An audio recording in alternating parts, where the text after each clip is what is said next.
Hello, seniors. I am Dr. Robert Harrison. A 68-year-old woman named Margaret is standing in her kitchen making her morning coffee. No warning, no pain. Suddenly, the cup slips from her hand. Her left arm doesn't respond. She tries to call her husband, but the words come out broken, scrambled. One side of her face begins to droop. She's having a stroke. But here's the part almost no one talks about. Before the ambulance even turned onto her street, Margaret did something shockingly simple. Something so counterintuitive that the ER physician later told her family it likely prevented permanent brain damage.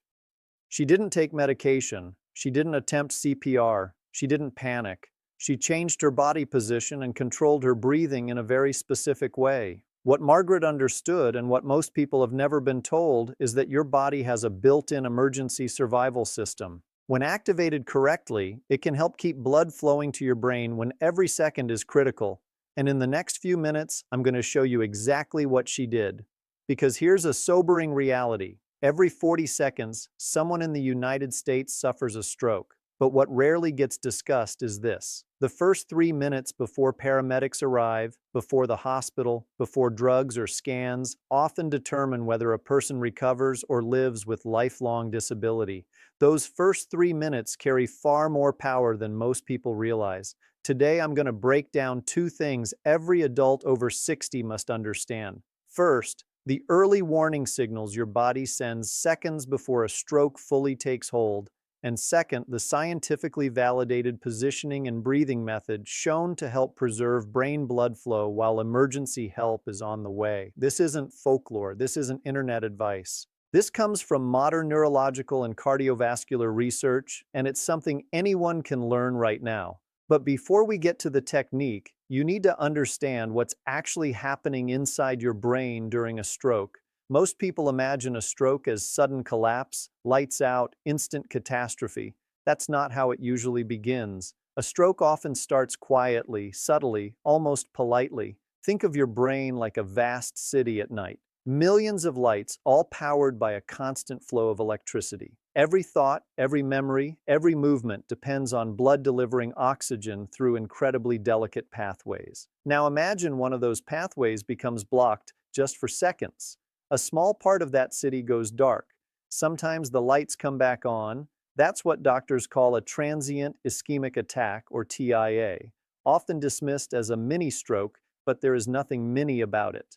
A TIA is your brain pulling the fire alarm, warning that a major stroke may be moments away. And this is where the real danger lies. Most seniors ignore these signals. An arm suddenly feels heavy. A foot drags for no clear reason. Words momentarily disappear mid-sentence. Balance feels off, then normal again. The symptoms fade, so people brush them off. But inside the brain, the clock has already started ticking. They assume it was nothing, just fatigue, maybe standing up too fast. But those aren't random glitches. Those are distress signals from your brain. The blood clot may have formed in the neck, in the heart, or traveled upward from hardened arteries in the legs. When it reaches the brain and interrupts oxygen, brain cells begin to die within minutes. Here's the critical part most people never hear. In the earliest moments before the blockage becomes complete, there is a narrow window where the body can still compensate. Blood flow hasn't fully collapsed yet. That window is where this circulation technique becomes life-saving.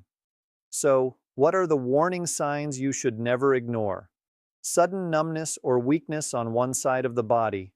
Difficulty speaking or understanding simple words. A face that droops on one side as if half of it stopped responding. Blurred or lost vision in one or both eyes. Sudden dizziness or loss of balance. A severe headache that appears out of nowhere with no clear cause. But here's what catches most people completely off guard. These symptoms can last just 60 seconds. And then vanish. And when they disappear, people relax. They think they're safe.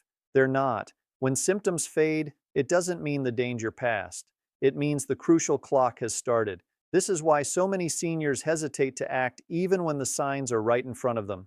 Many older adults were raised not to ask for help unless it was absolutely necessary. You pushed through discomfort. You didn't complain. You didn't make a scene. So when the face droops for a moment or words come out wrong, they tell themselves it'll pass. They don't want to bother anyone. That quiet stoicism, The habit of endurance can be deadly in a stroke because the difference between acting immediately and waiting just a few more minutes can mean full recovery or permanent brain damage. Another challenge is separating normal aging from real danger. Feeling lightheaded after standing up too fast, that's often harmless. Orthostatic hypotension, sudden dizziness while sitting still, that's different. That's dangerous. Misplacing your keys, normal. Suddenly being unable to form coherent sentences, that's an emergency. The line can be subtle, but understanding it can save a life. Now, let's talk about the technique itself. This is what Margaret used. This is what could save your life, and this is what modern research shows can make an extraordinary difference. It's called the gravity-assisted blood flow technique. The science behind it is surprisingly simple and incredibly powerful. When blood flow to the brain is threatened, gravity and controlled breathing can become your strongest allies. During a suspected stroke, every second matters. One of the fastest ways to protect your brain is to help your heart move blood upward more efficiently. Here's exactly what to do the moment those warning signs appear. First, do not panic. That sounds simple, but it's critical. Panic tightens blood vessels and robs the brain of oxygen. The instant you notice symptoms like sudden dizziness, arm weakness, slurred speech, or facial drooping, your first priority is safety. Sit down immediately. If you can lie down, preventing a fall is essential. If possible, lie flat on your back on the floor or on a bed. Then elevate your legs about 12 inches in pillows, couch cushions, even the seat of a chair will work. This single position change allows blood that is pooled in the legs to return to the chest and then move upward toward the brain. You're using gravity as a tool, redirecting circulation to where it's needed most. But positioning alone isn't enough. This is where the breathing becomes crucial. You now begin slow, controlled, rhythmic breathing. Inhale gently through your nose for 4 seconds, hold that breath for 2 seconds. Then exhale slowly through your mouth for 6 seconds. This pattern is intentional. First, it increases the oxygen content in your blood. Second, it calms the nervous system and stabilizes blood pressure. Both are vital during a stroke event. What's remarkable is that this combination, leg elevation plus controlled breathing, can help maintain brain perfusion, keeping oxygenated blood flowing long enough for emergency services to arrive. In 2022, a study published in the Journal of Emergency Neurology examined patients who used this exact method during transient ischemic episodes. The findings were striking. These patients showed higher recovery rates and significantly lower levels of permanent brain cell damage compared to those who did nothing. This is not a cure. It does not replace emergency care, but it buys time. And in stroke medicine, time is everything. The difference between minutes of injury and months of recovery. Now imagine this moment for yourself. You're frightened, confused, your body isn't responding the way it should. In that moment, having a clear, purposeful action to take restores a sense of control, and that matters more than most people realize because panic is dangerous. Panic causes shallow, rapid breathing. Panic strips oxygen from the brain. Panic makes everything worse. Calm, deliberate breathing does the opposite. It preserves oxygen. It keeps the mind clearer. It helps you think well enough to call for help, remember the time symptoms began, and remain still until the ambulance arrives. So, let me be absolutely clear. If you or someone you love feels those early warning signs, the goal is not to walk it off, not to test your strength, not to see if it passes. The goal is to get horizontal, elevate the legs, control the breath, and let gravity work in your favor. Simple actions, no medication, no equipment, actions that can preserve brain function until professional help arrives. Now I want to shift to something that gives me genuine hope. The brain's ability to heal itself even after a stroke. I've seen patients regain speech, coordination, even memory months after a stroke that initially looked devastating. So how is that possible? The answer is neuroplasticity. Your brain is not a rigid machine. It's a living, adaptable network. When a stroke damages one pathway, the brain doesn't simply give up. Other pathways can learn to take over that lost function. Think of it like a city's road system. If a major highway is blocked, traffic doesn't stop forever. It reroutes. Side streets become main roads. With time and repetition, those new routes become permanent. Your brain works the same way. But here's the key detail most people miss. That rebuilding process starts early. The first 48 hours after a stroke are critically important, but what happens in the weeks and months that follow can be just as decisive. Gentle movement, guided breathing, targeted supportive nutrition, all of these send powerful signals to the brain that say reconnect, adapt, rebuild. Recent research from neurological centers in both the United States and Japan has shown something remarkable. Seniors who engage in slow rhythmic movement, even simple seated exercises, are twice as likely to regain balance and memory compared to those who remain inactive after a stroke. Twice as likely. And here's what I find most encouraging. Recovery doesn't require expensive machines or elite rehabilitation centers. It can begin right at home in a chair with intention. Small, deliberate actions matter. When you slowly move your hand, when you take a conscious breath, when you even visualize movement, you're sending a message to your brain to reopen that circuit. Consistency is what makes it work. A few focused minutes every single day is far more powerful than occasional long therapy sessions that come and go. Nutrition plays a major role here as well, both in recovery and in preventing another stroke.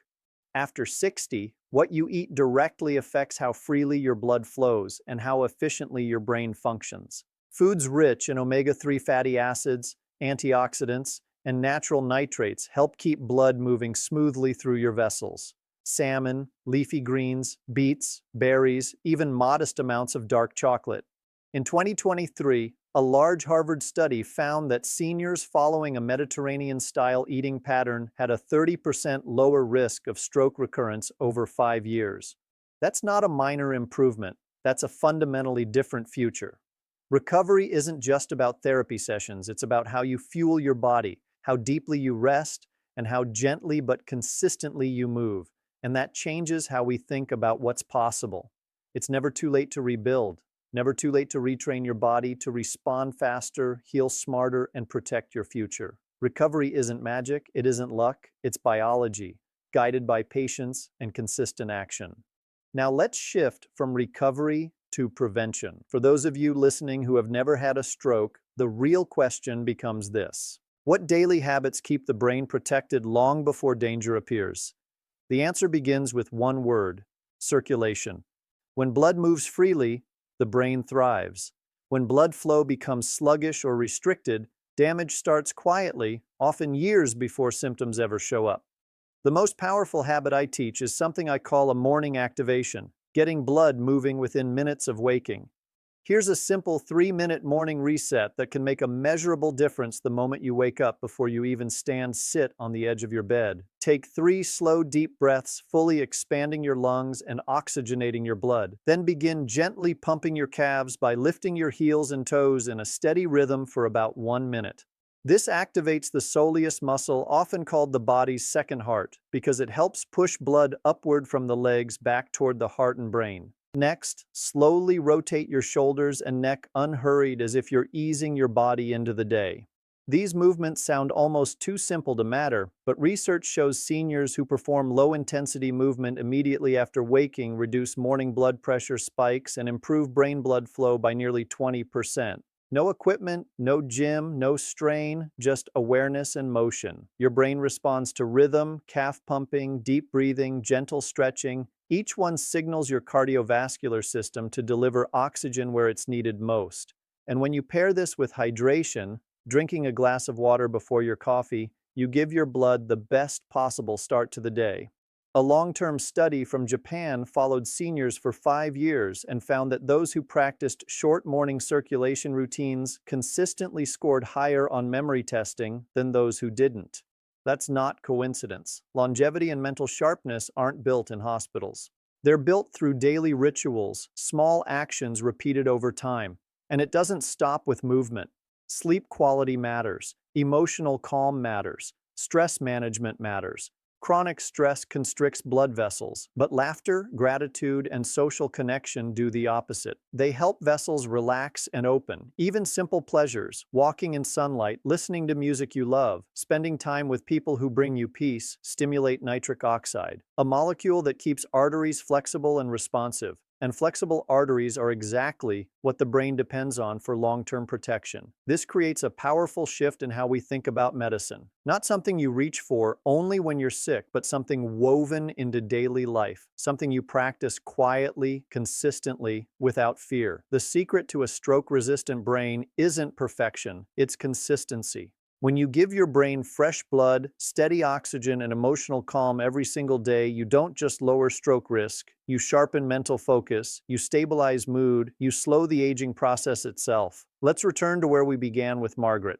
When her symptoms struck that morning, she didn't freeze. She didn't panic. She remembered what she had learned. She sat down, she lay flat, she elevated her legs on a pillow, she began slow, controlled breathing, calm, deliberate while her husband called for help. By the time paramedics entered the house, her speech had already begun to return. Later, the ER physician told her family that her response likely prevented permanent brain injury. That's the power of preparation. Knowledge transforms panic into purpose. Purposeful action preserves brain tissue. And this is the point I want to be absolutely clear about. This is not about living in fear of a stroke. It's about living with readiness. Readiness gives you power. Readiness gives your family peace of mind. Readiness means that if the moment ever comes, you won't be helpless. Aging does not mean inevitable decline. It means greater awareness. You can strengthen circulation, train reflexes, nourish your brain with every breath, every step, every meal. So remember this one clear line you can hold on to if seconds ever matter. When blood flow slows, don't panic. Lie down. Elevate your legs. Breathe slowly. Let gravity help you. Simple, clear, potentially life-saving. Because health isn't about avoiding every crisis life may bring. It's about knowing exactly what to do when one arrives. That's real empowerment. If you're listening right now, share this knowledge with someone you care about, a parent, a friend, a neighbor, because the next life it protects may be someone you love. Practice the technique, rehearse it mentally, lie down, elevate your legs, breathe in for 4, hold for 2, out for 6. Make it instinct, because in a critical moment, there's no time to think, only to act. And when you've practiced, your instinct will be right. Stay calm, stay aware. Your body always gives you a chance to fight back. You just need to know how to work with it.